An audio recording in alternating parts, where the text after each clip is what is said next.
25 सीटें पिछले 2 बार के टर्म में रही, इस बार 25 सीटें पूरी नहीं आ पाई, 14 ही आ पाई।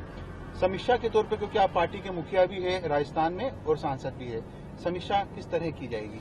देखिए, सबसे पहले तो मैं यशस्वी प्रधानमंत्री आदरणीय नरेंद्र मोदी जी को बहुत बधाई और शुभकामना देता हूं और आभार भी व्यक्त करता हूं राजस्थान की जनता की ओर से कि उन्होंने अपने टीम में, अपने मंत्रिमंडल में राजस्थान से 4 लोगों को इसमें शामिल किया।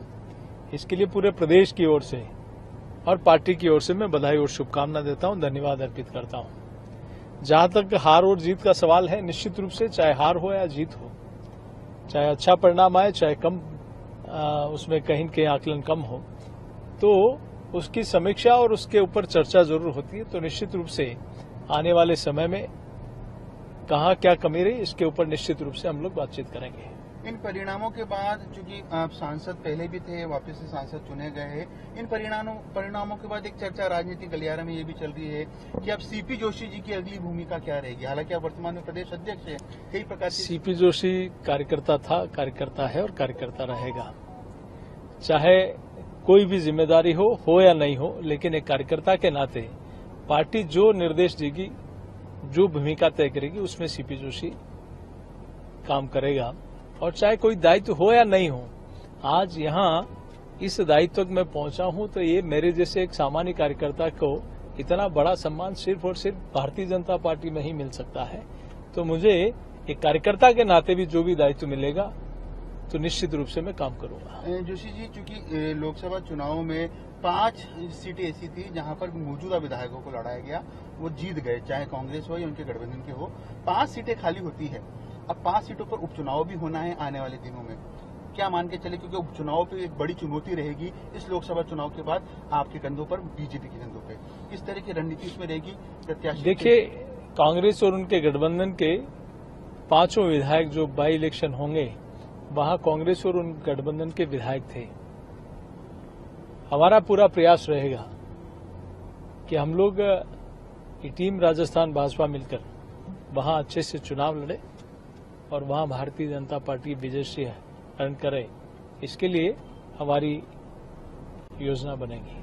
जोशी जी, चूंकि इन चुनावों में, लोकसभा चुनाव की यदि बात की जाए तो काफी पसीना बहाया गया, काफी नेता भी आए, लेकिन कई जो बड़े नेता थे आपकी पार्टी के, मान ले, वो अलग अलग क्षेत्रों में ज्यादा नहीं जा पाए, कुछ क्षेत्रों तक सीमित रहे। क्या एक कारण ये भी लगता है आपको कि जो सीटें कम आई, या एक बड़ा कारण कौन सा ऐसा लगता है कि जो सीटें पहले की तुलना में राजस्थान में कम आई, बड़ा कारण? देखिए, मैं सोचता हूं कहीं कहीं कांग्रेस 1947 से कहीं की झूठ और भ्रम फैलाने का काम करती आई है और वो इस समय कुछ हद तक सफल हुई है।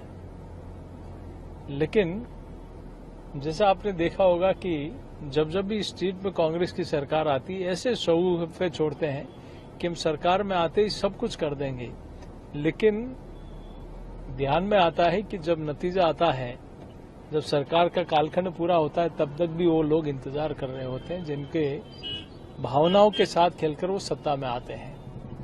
लेकिन भारतीय जनता पार्टी हमेशा जो कहती है वो करती है। केंद्र में भी जो हमारा संकल्प पत्र था उसको अक्षर से पालना होती है और स्टेट के संकल्प पत्र में भी हमारी यहाँ की सरकार ने, मुख्यमंत्री जी ने उसकी अक्षर पालना करते हुए पहले 100 डेज में, 100 दिन में 45% संकल्पों को पूरा किया। ये रिकॉर्ड होगा। हम निश्चित रूप से कांग्रेस का जो भ्रम है वो अपने काफी कुछ हद तक उसमें कामयाब रहे, मैं एक बड़ा कारण इसको मानता हूं।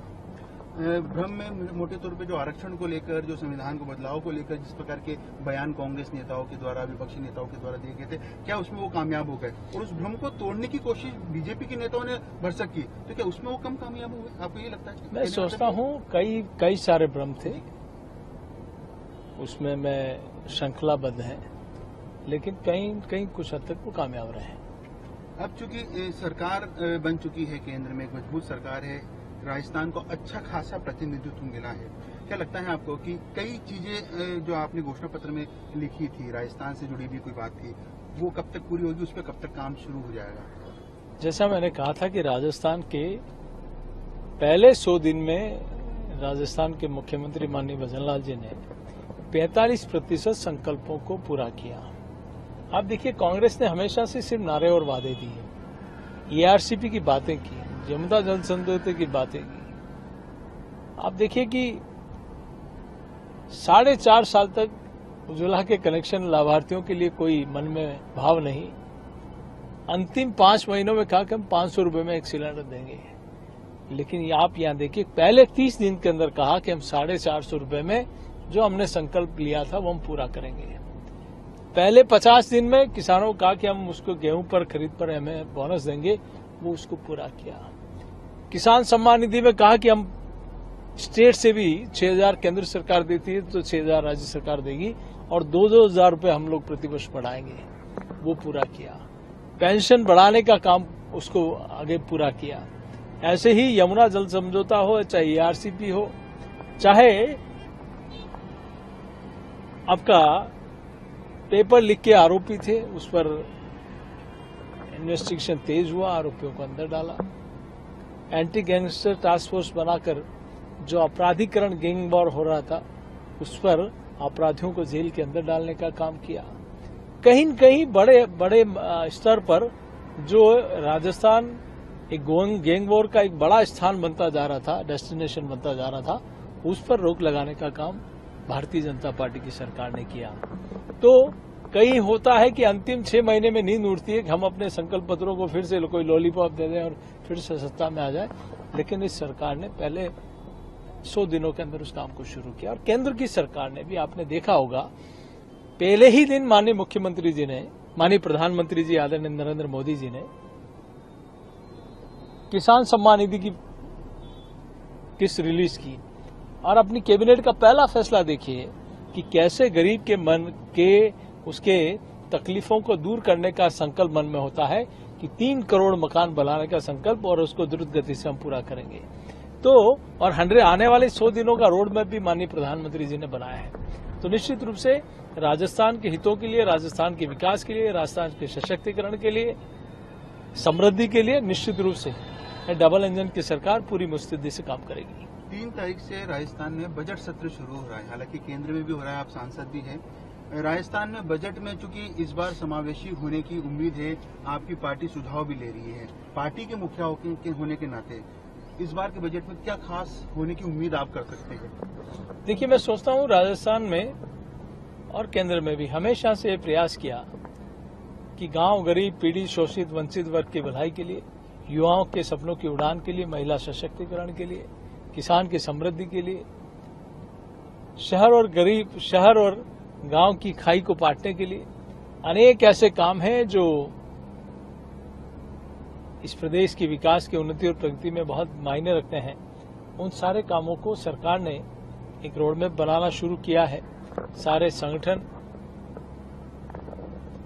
जनप्रतिनिधि और अनेक संस्थाओं के माध्यम से कि हमारा विकसित राजस्थान कैसा हो, राजस्थान के उत्तरोत्तर विकास के लिए और क्या किया जाना चाहिए, शिक्षा में क्या होना चाहिए, हेल्थ एजुकेशन में क्या हो, रोड ट्रांसपोर्ट में क्या हो, रेलवे में क्या हो, ग्रामीण विकास में क्या हो, अर्बन डेवलपमेंट में क्या हो, इन सारे कामों को लेकर काम चल रहा है। मैं सोचता हूं एक ऐतिहासिक बजट आएगा। लास्ट सवाल, चूंकि आप प्रदेश भाजपा के मुखिया भी हैं, क्या आपकी टीम के विस्तार या कुछ बदलाव की उम्मीद हम कर सकते हैं? अब चूंकि लोकसभा चुनाव हो चुके हैं, कुछ जो खाली पद है, कुछ में विस्तार, कुछ में अब तक के कामकाज के आधार पर बदलाव, क्या उम्मीद करें? निश्चित रूप से एक प्रक्रिया है, जहां संगठनात्मक संरचना अधूरी है वहां निश्चित रूप से उनका पूरा करने का काम होगा। और मैं सोचता हूं भारतीय जनता पार्टी एक कैडर बेस्ड पार्टी है, मास बेस्ड पार्टी है, और उस काम को बहुत मुस्तैदी से करके आने वाले समय में और कैसे हम लोग संगठन की मजबूती के साथ सरकार की योजनाओं को नीचे तक पहुंचाने के लिए सेतु के रूप में कैसे काम कर सके, रचनात्मक और सामाजिक कार्यक्रमों में हमारी क्या भूमिका और तेज गति से बढ़ सके, इसके लिए हमारी योजना बनी है।